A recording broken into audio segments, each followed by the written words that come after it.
All right. So today, as we get started, I want to say good afternoon and welcome to the Sherry S. Chitchat radio show. Today, we're delighted to welcome a very special guest, author Fionia Salmon. Fionia has written a book that invites readers to reflect, question, and explore the deeper themes woven throughout its pages. Through compelling storytelling and meaningful characters, she tackles issues that many readers will find both relatable and thought-provoking.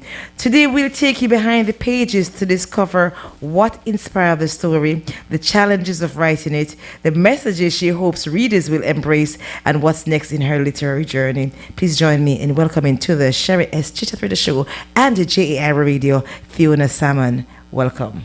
Thank you for having me, Sherry. It's a pleasure having you here. All right, people, once again, so we are live on social platforms, and we're also live overseas. We're in Canada, we're in Germany, we are all over Europe right now. So we want to think it's a great platform to be on right now. And I'm going to go right in with some deep dive questions, all right? Because first of all, I want you to tell them the title of the book. And I don't want to go too deep into stories because we want to take our time to break it down so everybody can get your story and understand the story. Because our goal today is for them to also, after hearing your story, to go out and buy the book. That's right. Absolutely. All right. So I want to find out from you, what was the defining moment that made you realize that this story had to become a book?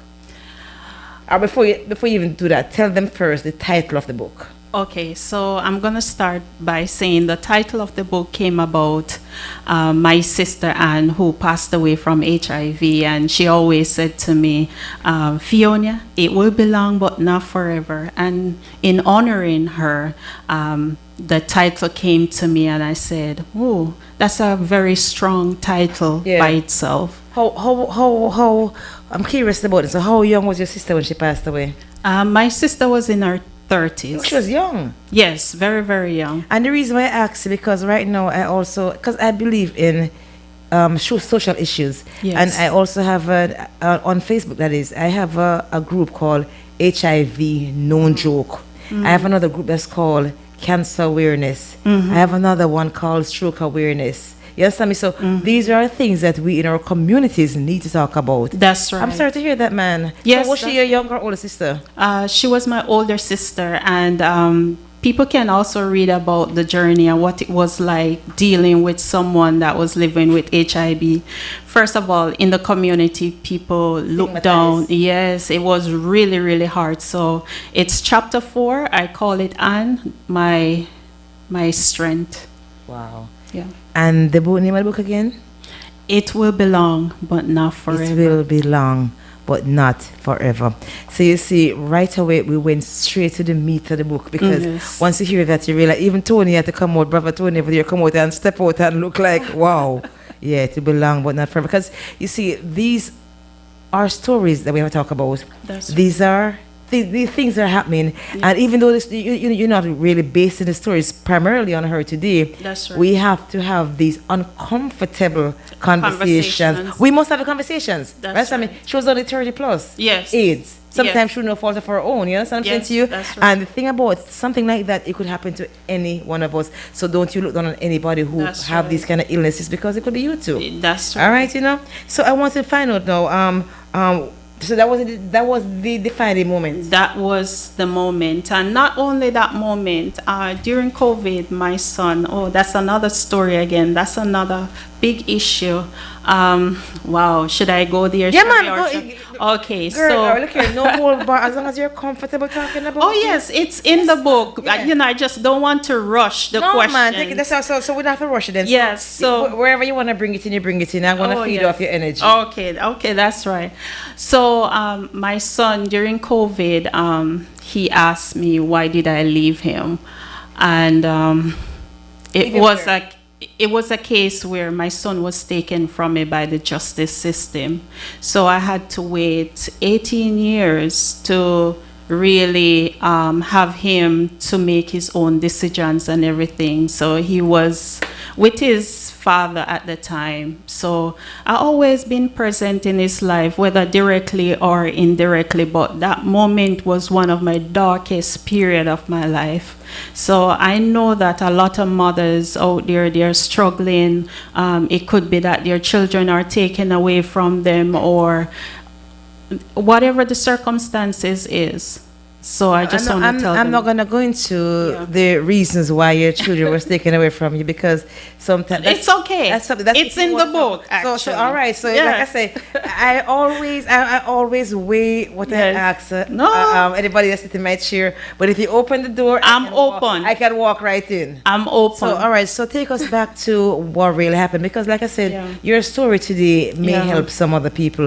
So what happened? Okay. First of all, before we do anything else, I want to remind people that you can call us live in studio, because this is deep. You can call us live in studio here at 718-785-5760. The studio line again is 718-785-5760. If you are on WhatsApp, if you are overseas, you can call us on 347-688-3106. 347-688-3106.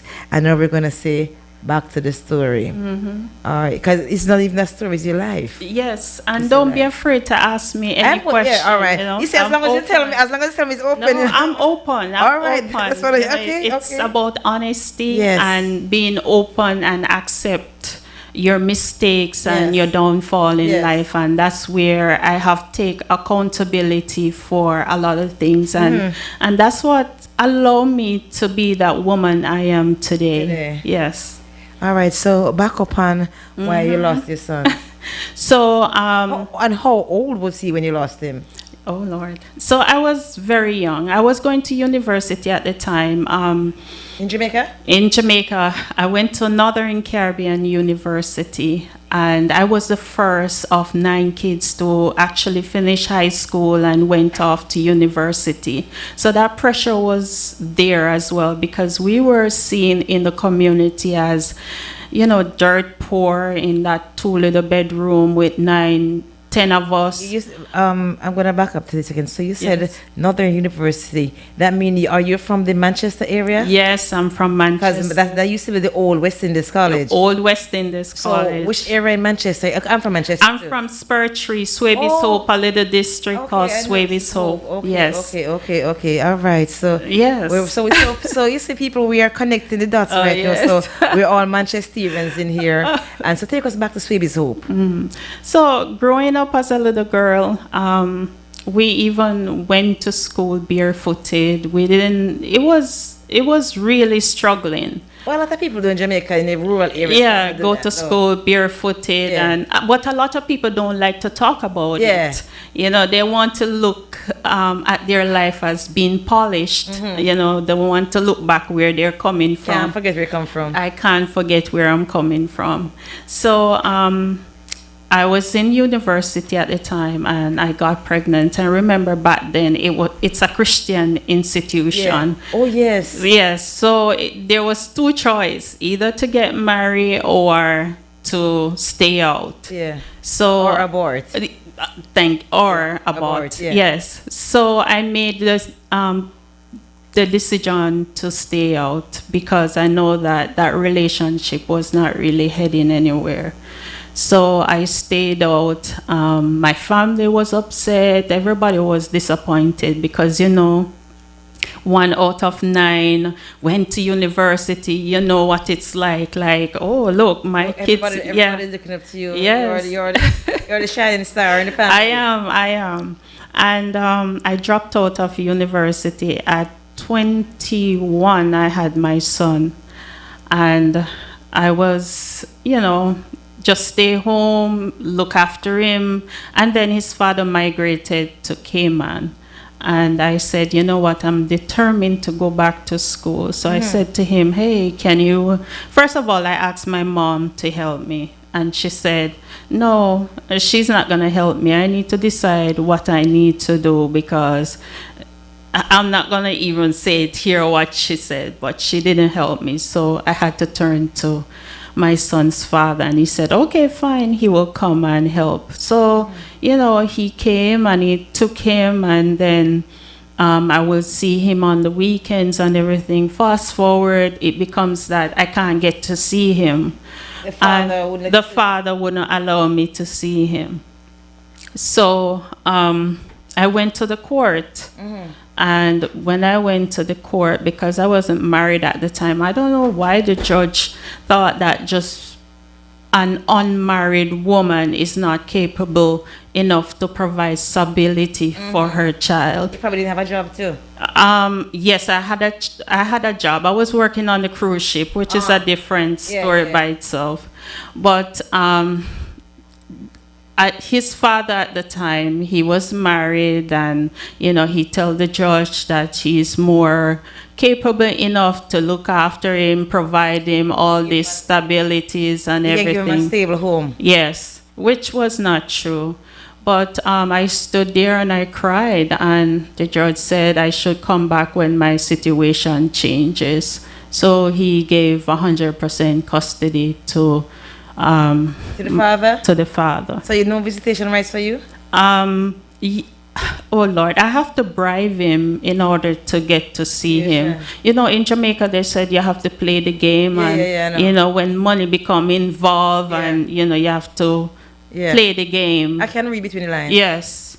So a lot of that happened for years, and I'm always present, whether it's directly or indirectly. And then I moved here and I said, I want to provide opportunity for him because I didn't have that opportunity. So I migrated here.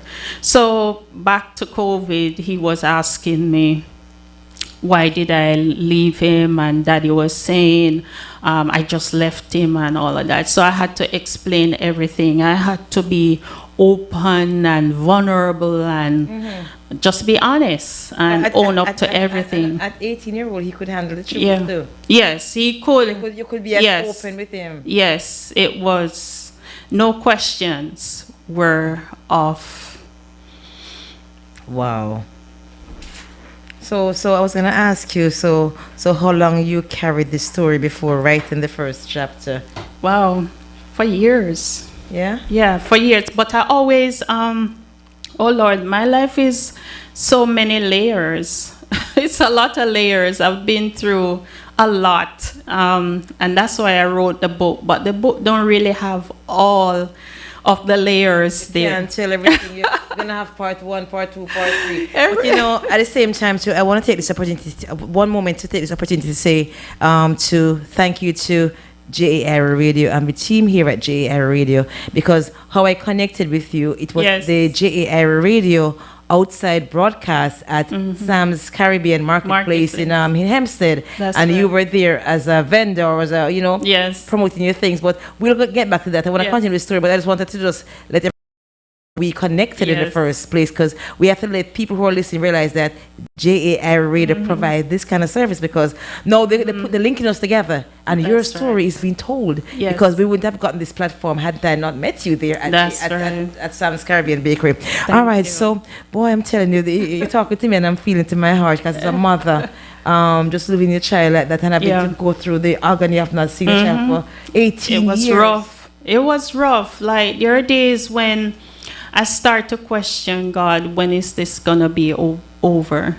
And there are nights when I just look up in the ceiling and I'm just crying, and I know that God is understanding all those tears, even though I don't have the words.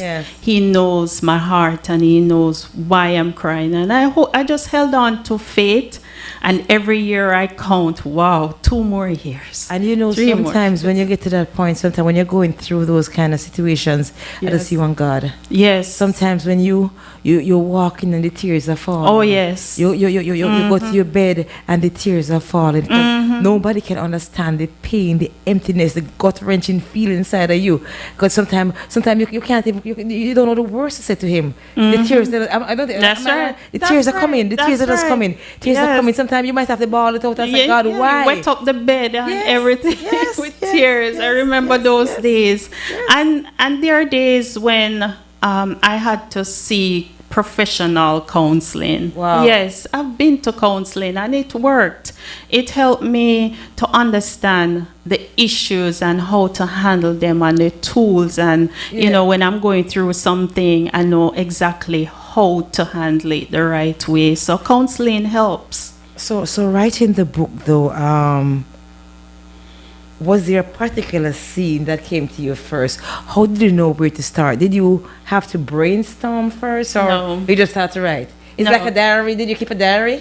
Yes, I started writing a long time ago, and I started all the way back when I was a child, and the many role models, and also having so many kids back in the days in the 80s, and you know how my mother navigate all of that, knowing that she was a stay-at-home mother.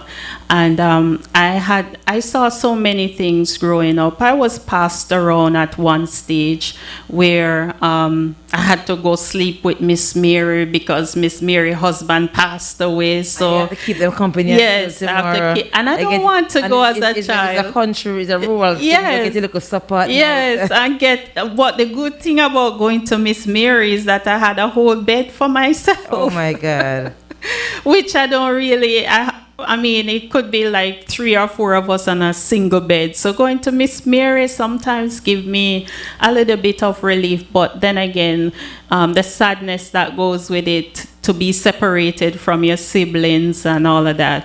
Then I moved on to living with my grandmother, Miss Willell. Oh my, that was the turning point.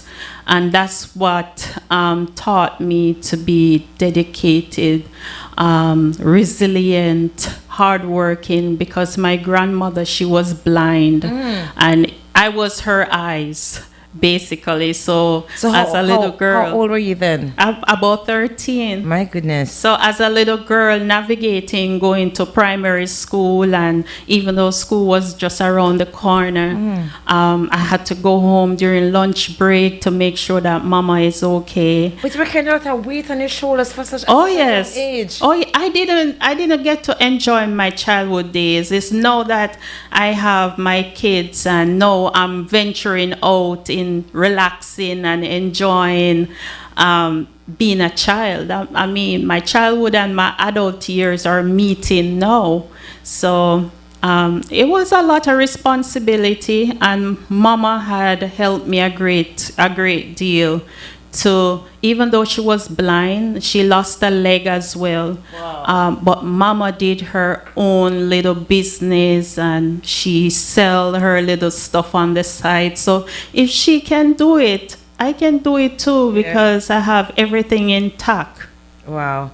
I'm going to play a song for you. All right. It's a song by a brother by the name of Jerry Harris. Okay. In fact, I'm going to play a different one. I'm going to play a song from a sister. Okay. Her name is Althea Hewitt. This song is called Stronger. Oh, Lord. Written and produced by Althea Hewitt. I opened my eyes, I opened my eyes this morning. I know that I am blessed. I wanna dance, yes I wanna sing, 'cause my heart is overflowing with the joy, love, and happiness. There is so much things to say. I'm bubbling, yeah. Suns are bursting and people walking by, happy smiling. Sometimes in life we rise and fall, crazy time. There's no time to waste. We living in the past. The future's here. Every day use your mind and your heart. I'm gonna be stronger. I'm a fighter, reaching higher to where I've never been before. I'm gonna be stronger.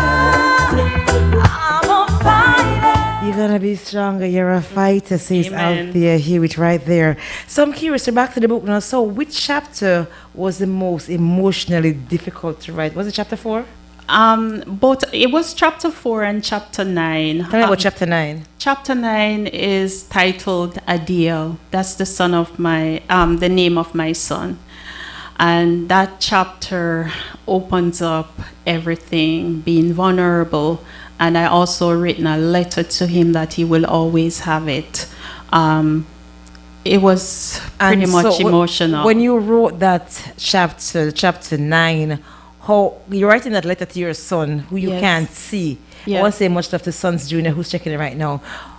When you wrote that letter to him, how old was the child at that time?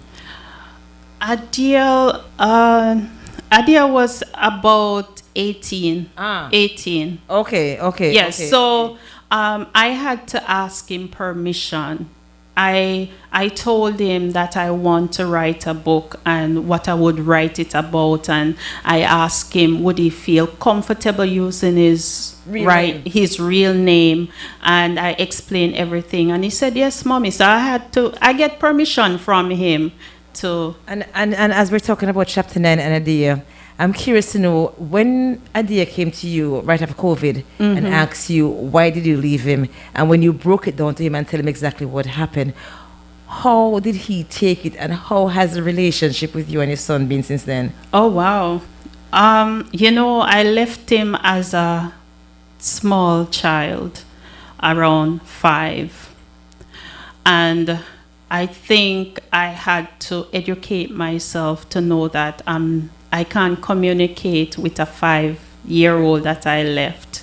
So I have to learn to communicate with him as an adult now.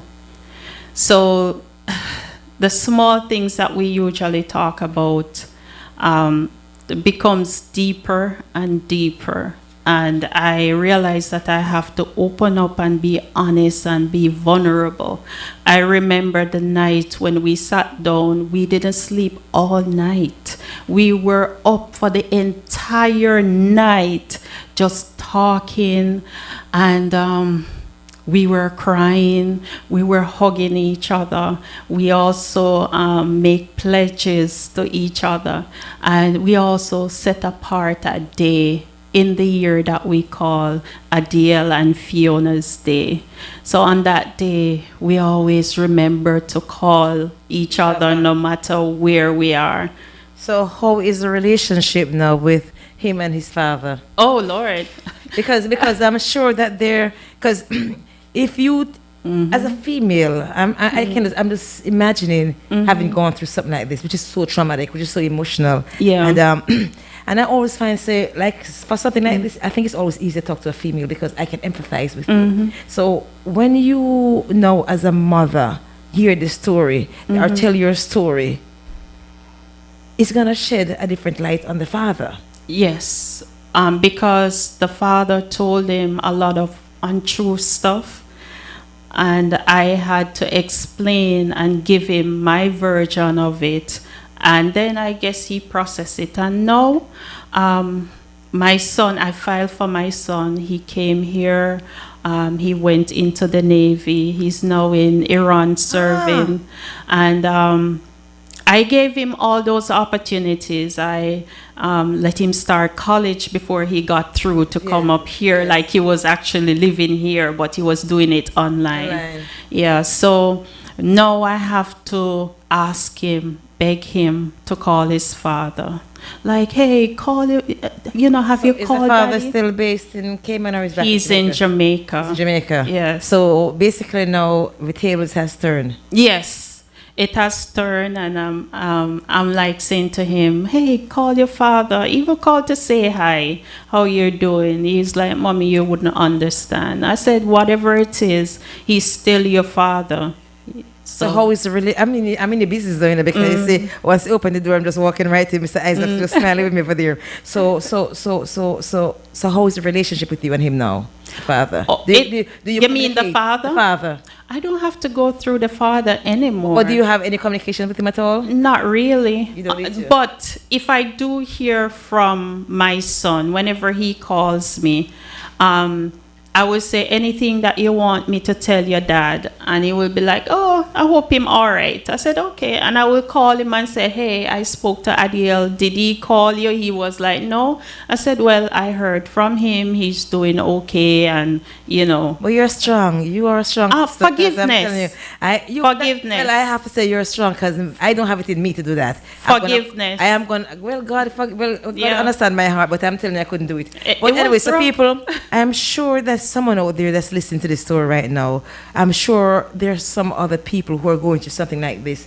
Once again, if you want to call and talk to the author, her name is Fionia Salmon. The number here in studio is WhatsApp is 347-688 3106 347-688-3106, or you can also call the studio line at 718-785-5760 718-785-5760. And as I'm giving out these numbers, I know that there's some people out there who Yes. your story is going to help, because for me though it's kind of rare, when the court system in Jamaica take away a child. Yeah. So were you judged based on that too? Yes. Because you're in a small community, and for a mother to lose her child, and you have to, and we know how it is in rural. I'm from Manchester. I know it's here. I used to live in Mandeville. It's a small community. Everybody knows. Everybody. And when you walk out there, you have to do that. Either you do that shame walk, or you have to hold your head down, or you try. You understand what I'm saying to you? Because everybody's judging you. Listen, I have been through all of that, and I just tell myself that I don't care what people want to say. It's my truth. Have you healed from it? Yes, especially when I wrote the book, and I had to revisit it, a lot of things, a lot of situations. I cried, and I had to stop writing and just give myself some time to cool down and go back, because it was that much. I'm curious, did the story end exactly how you originally imagined it? No, actually. Sometimes I tap myself and wondering, is this me doing all this? So no, God has opened a lot of doors for me, and He has closed a lot, maybe preventing me or shielding me from some things. But one of my chapters in my book spoke about poverty is a crime, and it is really a crime. When you grow up very underprivileged, and sometimes, let's go back to my father. My father was in the household, but my father was not present. He wasn't emotionally there. He was physically there. He didn't role model the type of man that we should look forward to, and we look up to, and we made mistakes choosing the wrong men, because we're seeking for that father figure, and we get ourselves in some situations, and looking back now, I'm saying, Fiona, really? What were you thinking? Yeah. But and I'm also curious. So there were 9 of you. Yeah. Did any of them, sometimes in rural Jamaica, because of poverty and people can't afford certain things, they make the decision on who goes to school and who doesn't. Did any of your siblings have to drop out of school because the parents could just afford to send them? Yes. Some of them, because we're in a rural area, so some people have to go and do farming. They not learn nothing, say, but they go to work. Any of your siblings? Oh yes, I would say majority, most of them, and even up to today, they still struggle with reading and just the basic way of getting through life, because we didn't get a strong foundation, but I had to venture out to get that foundation on my own.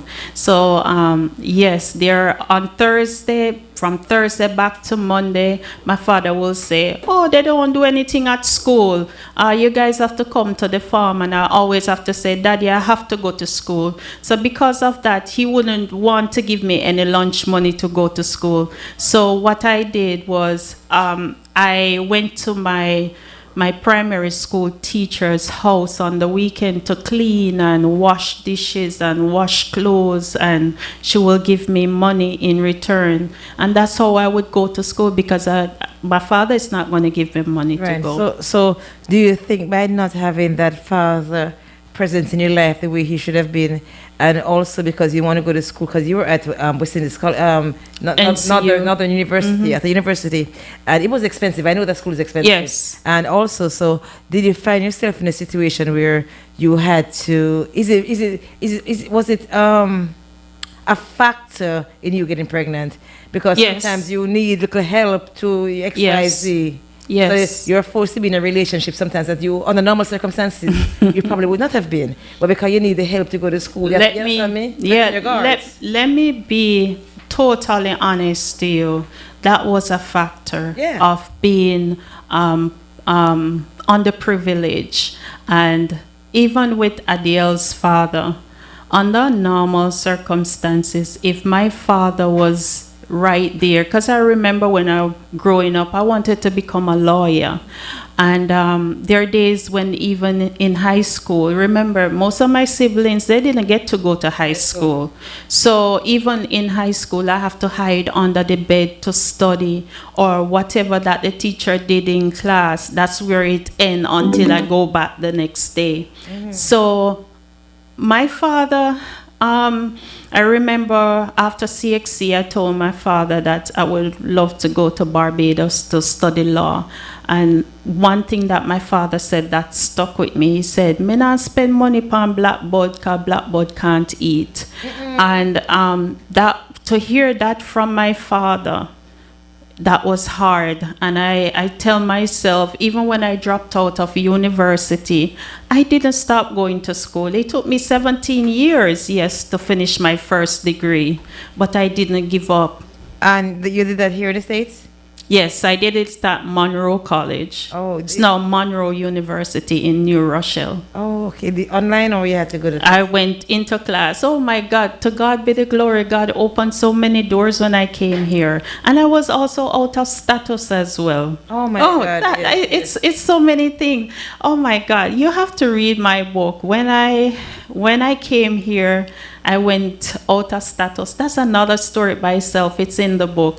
And I remember I usually do my babysitting. And when I went to the college, remember, I'm not in status, but God is amazing. Absolutely. When I went there, it was, the director was from a Caribbean country. I don't remember. And he said to me, normally they don't enroll students undocumented. Who are undocumented, or I don't know what he did, but I was going there, and I graduated at Madison Square Gardens.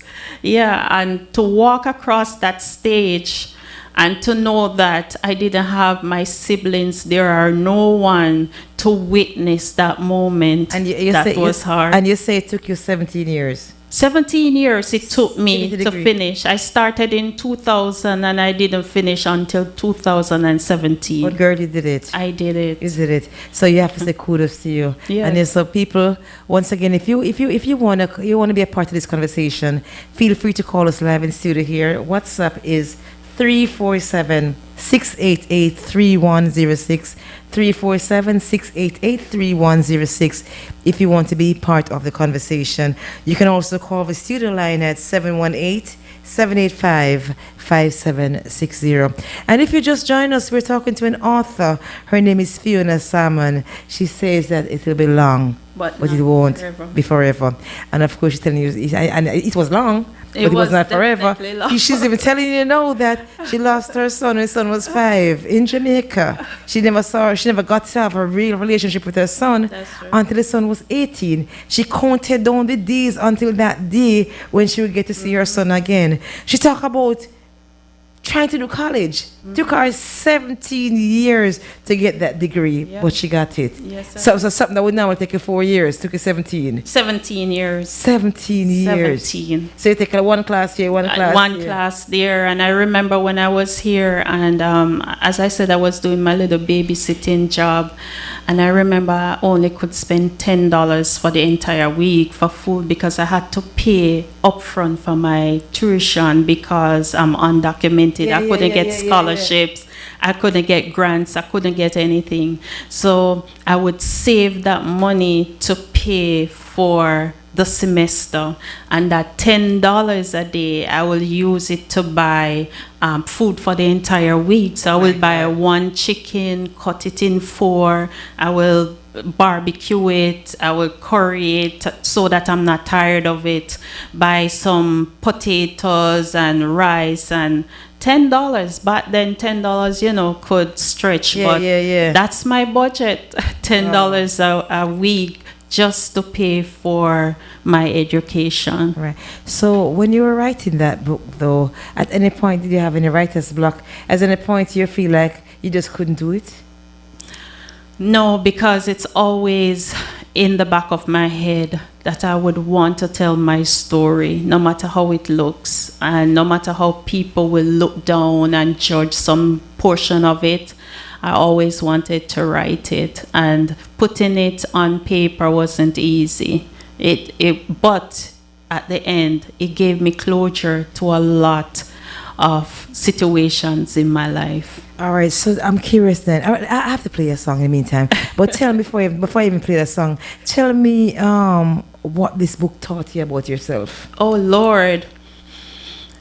It tells me, don't allow my failures to define my future. And no matter what people say, they're not in the position to judge. God is only the judge of my life, and as long as He's okay with it, I'm good. Wow. People, once again, we're talking to an author. Her name is Fionia. All right, Fionia, been through so much, but she's still standing. I'm going to play a song for all those strong sisters out there who are holding it down, who are doing what they're doing. Everybody's story is different. Your chapter may be different from the other person's That's chapter, right. but at the end of the day, and the cover of your book may be different, but it's similar. Yes. Yes, I mean, we all have a story, just that your story may be different from mine, but each of us have a story. And I'm sure there's some gentlemen out there too who have their own story. Yes. Gonna write it. And Yes. I'm kind of curious if I even write this. Sure. So before I even play this for you, so for your son then, so if your son was growing with a father, that means your son's father, the grandparents, and that side of the family would probably be involved in his growing up, right? No. His father's parents passed. So it was just him, and I think his uncle, and there are times when he would take Adiel by his uncle to stay. So the reason why I asked is because I'm wondering if now that you're telling the story, because it's going to let him reflect in a very different light. Oh, because definitely. You're speaking your truth, but your truth is going to affect him. So I'm trying to see if his family came out against you, but they have anything to say. Oh, no. I mean, before I wrote the book, I actually called him and I had a conversation with him. And I told him that I will be writing my book, and there will be things in the book that he might not be agreed to, but it's my story. So I did my due diligence and call him and talk to him. And you kind of speak your truth. Yeah, so it's my truth. If it's different if it's your truth. Yeah. Yes, and if you're going to be lying about it, but you're telling exactly what you went through. What I went through. Exactly. You're speaking about Yes. your experiences, what you experienced. Nobody can tell that story about you. Yes, I mean, because nobody was there for those sleepless nights, those things that you definitely. cried. That's a different kind of emotion, you know. Different. Yes, I mean. Different. Sure. Even family too. Even family too. Many people wonder where my secret lies. I'm not cute or built to suit a fashion model size. When I try to show them, they think I'm telling lies. I say it's in the reach of my arms, the span of my hips, the stride of my step, the curl of my lips, I'm a woman, phenomenally. I walk into a room just as cool as you please, and to a man the fellows stand, or fall down on their knees, and then they swarm around me, a hive of honeybees. I say, oh, it's the fire in my eyes, the flash of my teeth, the swing in my waist, the joy in my feet. Men themselves have wondered what they see in me. They try so much, but they can't touch my inner mystery. When I try to show them, they say they still can't see. I say, oh, it's in the arch of my back. And now you understand just why my head's not bowed. I don't shout or jump about or have to talk too loud. When you see me walking, it ought to make you proud. I say it's in the click of my heels, the bend of my hair, the palm of my hands, the need for my care, because I'm a woman, phenomenally. Phenomenal woman. That's my mother and all your mothers. That's you. And then my grandmothers and all your grandmothers and my great-grandmothers and your great-grandmothers and my great-great-great and your great-great-great and all you women here and me. That's what we're talking about. Beautiful voice of Maya Angelou right there. Strong woman, phenomenal woman. So we want to send some love today to all those phenomenal sisters out there doing what you're doing, because I know they all have their stories. Some of them are living their lives right now through you because they're scared to tell their story. Yeah. Because like I said, sometimes we don't want to look back on our past because our past sometimes, even though it doesn't really Not determine your pretty. future, we don't want to talk about it. We have so many people out there, you know, we have people out there, I'm speaking today to even those women out there who have been abused, who have gone through that kind of lifestyle, who would love to tell that story. You can't tell the story. You're living with the shame of what you never had no control over. So for me, from one sister to you out there who are listening to me in the reach of my voice, we're telling you that it's not over. Glacier Robin says it's not over It's until not it's over. over yet. It's not over yet. No. You understand me? So it will be long, But but definitely not forever. Boy, I'm telling you, people, we're talking to a deep sister, and I'm telling you, can tell you the emotion in the studio right now is very, very high. And I am taking it in, I'm sucking up everything. But I want to find out, though, what are some of the fears you had? Because there must have been some fears before you publish. Yes, a lot of fears. First, I questioned myself and said, Fiona, do you really want people to go through this and judge you? There were so many voices, and not so good voices. And then I'm thinking about the people that are involved in the book. The only person that I use their real name is my son, Adil. And everyone else, my sisters, my brothers, and my mom, and everyone else, I use. But even though you do that, though, someone who knows you would know the Yes, story. they know exactly who I'm So talking. even if you change the names, because like I said, Yes. we're from a small community. Yes. Mandeville is very small, Yes. Manchester is small.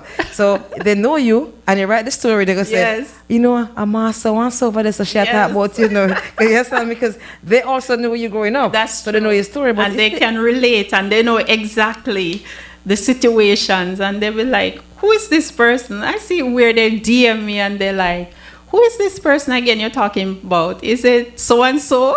Yeah. So I'm curious now. So by you now talking and telling the story now, I want to know, what conversations do you hope families or book clubs will have after reading the story? Why should they read your story? I would say a lot of people don't like to talk about issues such as HIV. They don't like to talk about being a single mother. They don't like to talk about anything that will show them up that, hey, you actually went through this. So I want people to read and relate. But I think that everything else that they can talk about and everything else that they can relate to. The single mother, because we have lots of single mothers out there. One of the things that I realized that a lot of people would not talk about is the HIV. That's you understand right. me? Because people are. And remember now, when you're telling me that she had it, you remember back in the days when HIV just came out and people were saying, they started to look and say, if they see some spots, and people would see like spots on your face and say, she looked like she have AIDS. And people were judging people, Yes. even though not Yes. correctly, but people would judge you. And But it's actually AIDS AIDS. that she died from. she died from AIDS. AIDS, yeah. She So- had full-blown. Full-blown AIDS. Yes. So when she had the AIDS, where was she living? She was living on the family's land at the time. She was living, like we were on the same, I would say compound, but she was living behind my father's shop. So she was right there. And there are times when people in the community would want to see what she looked like, because remember, nobody in the community never had. See that. Yes, so they want to see. And even when she went to the hospital, everyone crowded the hospital just to see her. And then I think that she went down so fast because of The shame. the shame, and people come and look at her because she wasn't in a good condition. So I'm curious to know then. So what about her partner? They all died. Yeah, Oh, yeah. I don't want to. Oh, she wasn't promiscuous, no? Oh Lord. Let's put it this way. In my book, I wrote that poverty is a crime. It's a crime. And it goes back to that. When Yes. you don't really have that foundation at home, everything is up in the air. So it will force you now to go out and To take a- seek, take a- and you're seeking love, you're seeking attention. You see, my parents never look at us and say, I love and you. also financial support too. And financial support. My parents never hugged or say, I love you. But can you imagine you go out there and somebody say, whoa, you're looking so cute. Oh, you're going to be like, wow, I never hear that. So parents need to start telling their children how worthy they are and how loved they are, and hug them and kiss them and support them, because the world is out there waiting for them, and men prey upon yes. those type of people that are out there. But I have to say, I have to take my hat off to you just telling your story, because you know me every day. I'm still stuck on this HIV part, because the reason why I am, because it's a conversation that people Yeah. do not want to have, and it's a conversation that we should have. So at the time when she contracted HIV, she was living in the community, or did she? She was. She came to the community after she No, was there? she has always lived there, and the type of person that my sister is. My sister was a proud girl. You know, she didn't really talk to people like that in the community. So when that news came about, Kind of, you- she boasted. yeah, they said that she boasted and she this, because she was looking darn good, you know. Yeah, had the shape and the face and everything that goes with it. Wow. I remember she said to me before she died, she said, Fionia, I want you to become everything that I didn't get a chance to become.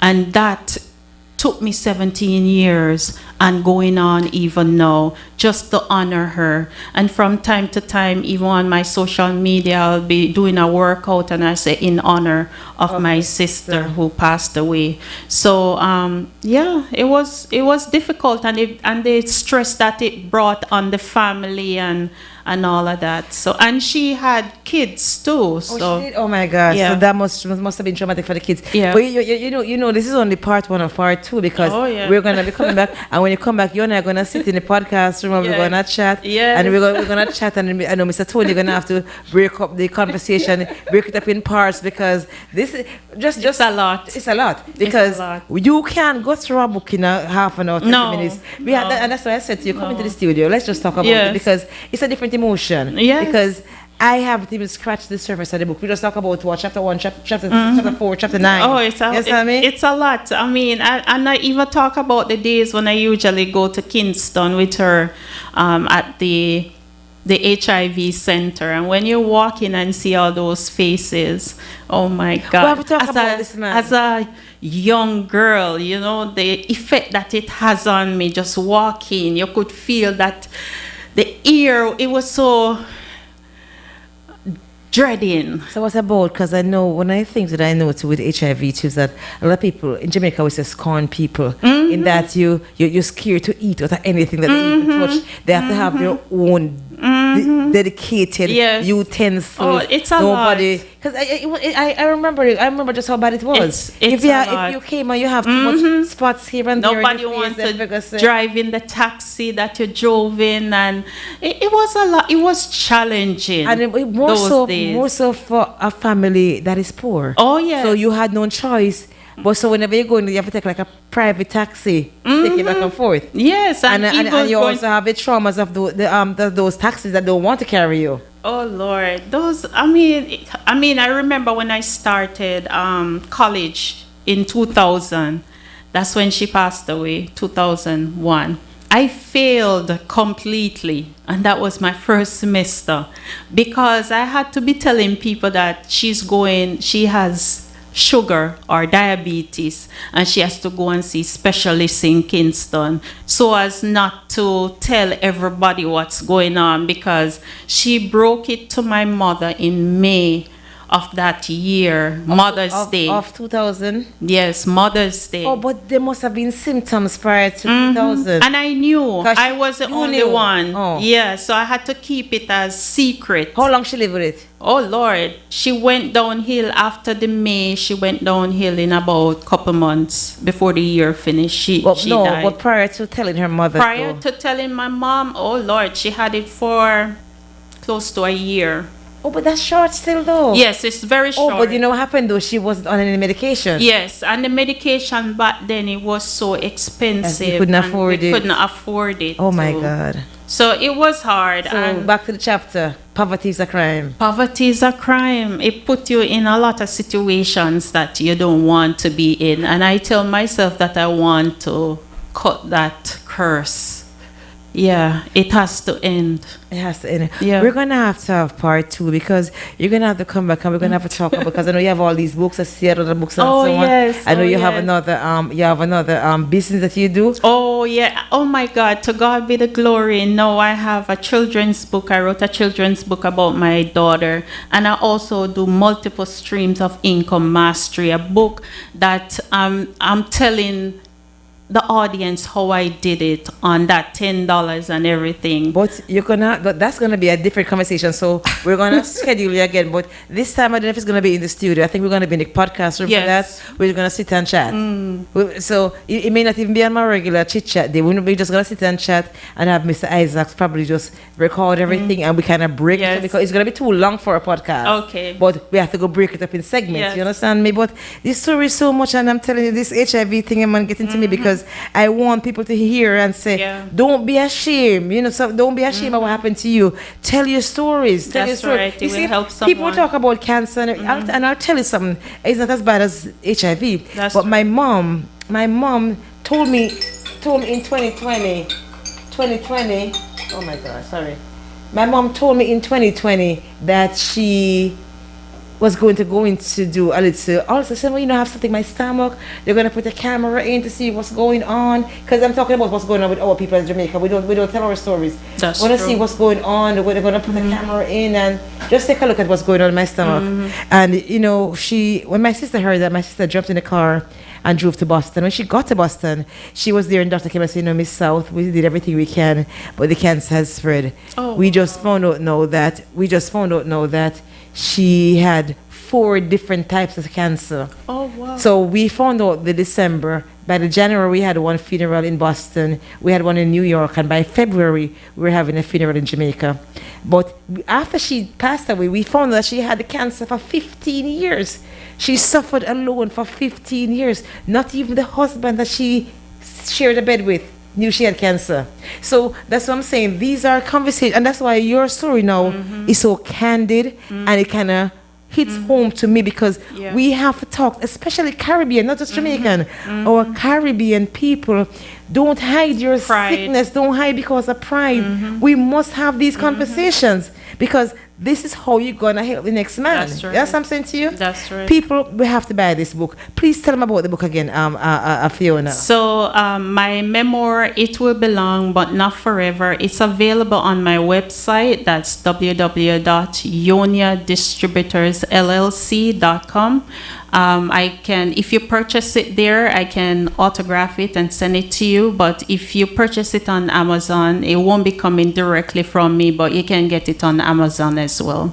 It won't be long. It will be long. It will be long, but But not not for. And I also forever. have T-shirts and T-shirts said the same thing to it. It will be long, but not forever. the Absolutely. T-shirt, Yes. just like what I'm wearing. Yes. I have them in different colors. And I know I saw you when we were. And once again, I want to say big up to the JA Irie Radio team over Yes. here. I want to say big up to Sam's Caribbean Marketplace for inviting JA Irie Radio to come over there, because if that had that happened, we wouldn't have met you. That's And we have so much more to talk about. A lot Fiona. more. Lot more. A lot. We're gonna. It's like it's like I'm writing my book behind you. So we're gonna be sitting and chatting some more because there's a lot to talk about. Yeah. But people, her name is Fiona Salmon. I have one more thing that I am working on with my business partners.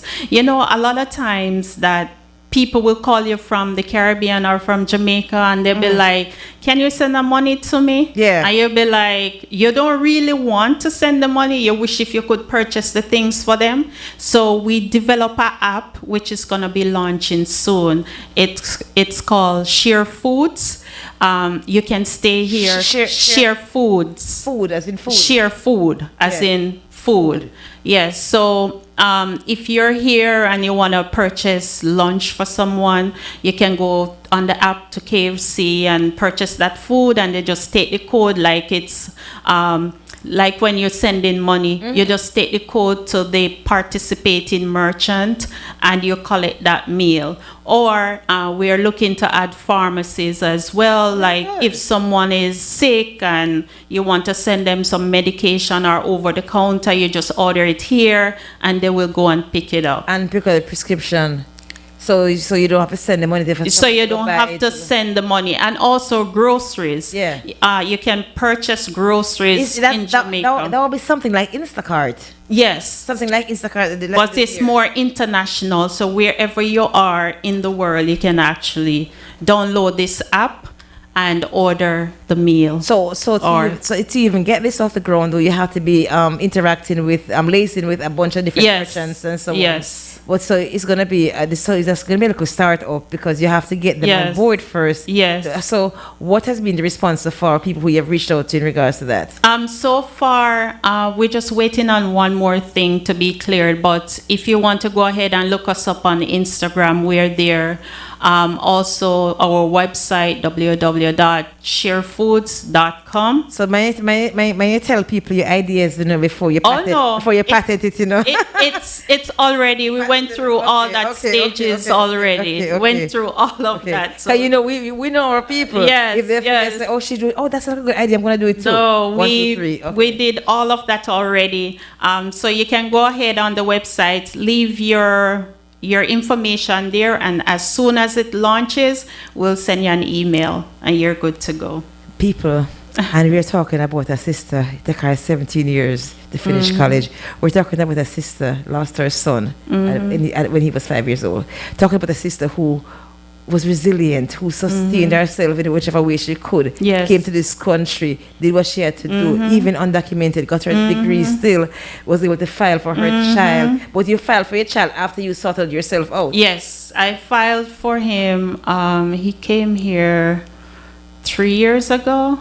Yeah, about 3 years ago. And I know he's serving our country. And now he's doing radiology in the Navy. So in Jamaica, he started doing radiology in Jamaica? Yes, so I enrolled him I got him the visitor's visa before I actually came here. So I got him the visa where he could visit me, even though I couldn't go at the time because, I wasn't sorted out. So when he comes here after high school, I told him that, hey, I'm going to enroll you. So I enrolled him into Queensborough Community College. So he was doing his courses back in Jamaica online. Yes, until time comes where he couldn't do it anymore because he has to stay and wait for the papers to come through. So once he came through, then he started going on campus. So when he came to the States, he just finished the course? Finished his associate. So he finished his associate. Now, since he's serving overseas, well, he's in the middle of the war now. Yeah. So I told him, make sure to finish your first degree. He said, Mommy, if you go back to school and do that law degree, I promise you, I'll finish up. What are the plans on that? I have bigger fish to fry right now. I'm doing far way more in real estate. I do rental properties. So I'm doing far way more. I'm comfortable where I'm at, but I'm still going further. So you see, we have that story. Let me see that book. We have a story that she's going to come back and tell us. Yes, how I did it. She talk about, she says, multiple streams of income mastery. And she's called, it's also, the subtitle is Rewriting Your Financial Story by Fionia. I did it. Salmon. Yes. She's telling us, basically telling us, she came here and surviving on a $10 grocery a week, was able to make it work. And look at me today. Oh, wow. I can eat anything I want. People, oh my God. You see, that's how we do it here on JA Radio. We are a community-based radio station. We're over the time, because the show ends at 1:30. But Fiona is so deep. We have to bring her back because we still haven't finished talking about the book. We have to leave some for part 2 and part 3 and 4 and 5 if we have to. But I want to play our song right now as we say thanks again, Fiona, because thank you. You're amazing. Thank you for having me. And before I play I Rise, I want to give you the opportunity to give a last word to anybody who's listening out there. I want you to give some encouragement to people who may be going through the same things, who have some stories to tell, but they're scared to tell that story. What do you want to say to anybody who's listening to you today? I just want to say that whatever situation you find yourself in, never allow that situation to define your destiny. And God is also writing your story. All you have to do is just continue pushing. And let me tell you something, when God see you trying, He's gonna meet you right there. And even though sometimes you might not feel like He's answering you, but He's in the background working, and you just have to trust Him. And when I wrote this book, I realized that I leaned so much on my faith. And because you're a practicing Christian. Yes. I leaned a lot on my faith, and there are days when I didn't see all my prayers being answered, but some of the doors that were closed, I realized that God closed them because it wasn't a good door for me to walk through. And even in those seasons, I still praise Him, and I said, okay, God, you know what you're doing. I don't know what you're doing, but I'm just gonna walk by faith and allow you to do what you need to do. So I just want to encourage someone out there, no matter what your situation is, it can be a bad relationship, a bad marriage, or not having a relationship with your children, or whatever it is, that it will be long, but not forever. Every season has an end. Absolutely. And as you said before, that what God did, I always say, God has 3 answers. Yeah. Because we're always praying for things. And most times when you're praying and you go to God and you ask Him for certain things, but God has 3 answers for you. It's going to be yes, no, or wait. And sometimes He give you a quick yes or a hard no. And then sometimes you keep on praying and you feel like your prayers are not being answered. But why? Because you're in your waiting period. That waiting period you're in, yes, I mean, it may not be tomorrow. Yes, I mean, it may be 3 days late, but it's going to be on time. So, and also, I always tell people about one more thing before I go, that Garth Brooks has a song. It's called My sister always tell me about this book, the song, Jackie, my sister Jackie. Thank God for unanswered prayers. Yes. And I'll tell you why, especially in relationships. You know, sometimes you find yourself in situations where you're praying and you're in a relationship going south and you pray, God, please you God, want make to it keep work, it God. together. Please make it work, God. But guess what? 10 years on the road, you see the person who you're asking God to let you be in a relationship. And that's what I say, thank God for not making that never relationship worked work. Never work out. Thank you, Lord, that it never worked out. Yes. So thank God for unanswered prayers. Once again, I want to say much love and thank you to everyone who checked in today. Jamaica, West Indies, thank you so much. Finland, USA, everybody in Canada, everybody who checked in Germany, everyone all over the world, thank you guys so much. Facebook Live, Instagram, TikTok, we thank you so much. And I'm going to play this beautiful song for my sister right now that I am going to take comfort in as well. All right?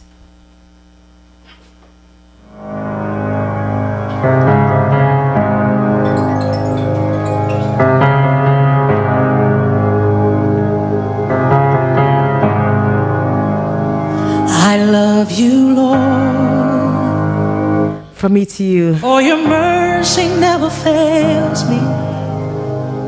All my days I've been held in your hand. And don't forget we have merchandise as well. The moment that I wake up until I lay my head, oh, I will sing of the goodness of God. And Veronica Smack, I want to say how much she enjoyed the conversation. Thank you, Veronica. Oh, thank you. If you have been faithful, and all my life you have been so, so good. With every breath that I am able, oh, I will sing of the goodness of God. I love your voice. You have led me through the fire and in darkest night. You are close like no other. I've known you as a father. I've known you as a friend, and I have lived in the goodness of God. And that's how we're going to say our goodbye today. And don't forget to join me again next week, same place, same time. The Sherry S. Chitchat Radio Show right here on JA Irie Radio. Thank you, Mr. Isaacs. You can take us out.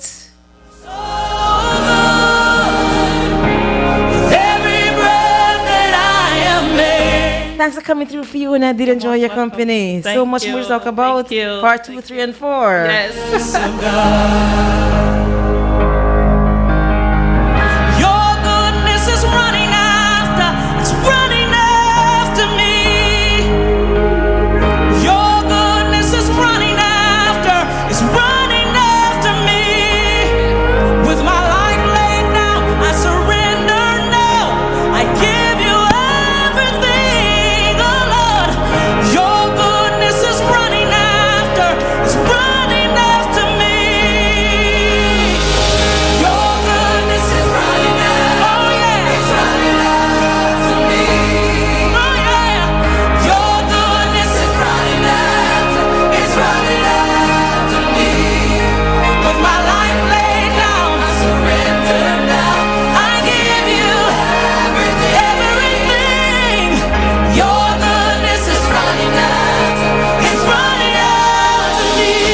The goodness of God. We'll do it again next week, same place, same time. Thanks again, the Sherry S. Chitchat Radio Show. Thank you, Mr. Isaac. Thank you to the team here at JA Radio. Thanks again, Fionia. You're Truly most welcome. blessed. Thank you so much for having me. Great having you.